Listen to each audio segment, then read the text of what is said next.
Hello friends, welcome to my channel Raji Kalyan 9488. మామిడికాయ పప్పు ఎలా తయారు చేసుకోవాలో చూద్దాం.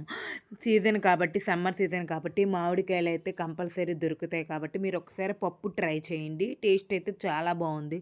మామిడికాయ పుల్లగా చాలా బాగుందండి టేస్ట్. పప్పు అయితే పిల్లలు కూడా చాలా ఇష్టంగా తింటారు. ఈ సీజన్లోనే దొరుకుతుంది కాబట్టి కంపల్సరీగా పప్పు ఒకసారి ట్రై చేయండి.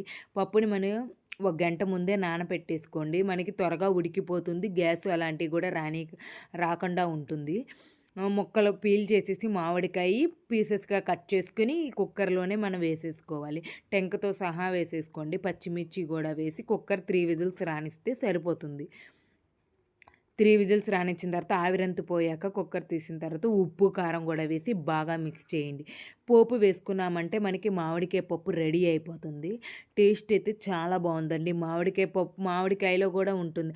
అంటే కొన్ని మామిడికాయలు పుల్లగా ఉంటాయి, కొన్ని మామిడికాయలు తీయగా ఉంటాయి, అలా ఉంటాయి కాబట్టి ఈ మామిడికాయ అయితే అది కూడా చూసుకొని తీసుకోవాలి. మనకి మామిడికాయ అయితే పుల్లగా ఉంది. చాలా బాగుందండి టేస్ట్. మీరు ఇప్పుడు ట్రై చేయకపోతే తప్పక ట్రై చేయండి. వీడియో చూస్తున్నారు, సబ్స్క్రైబ్ చేసుకోవట్లే, సబ్స్క్రైబ్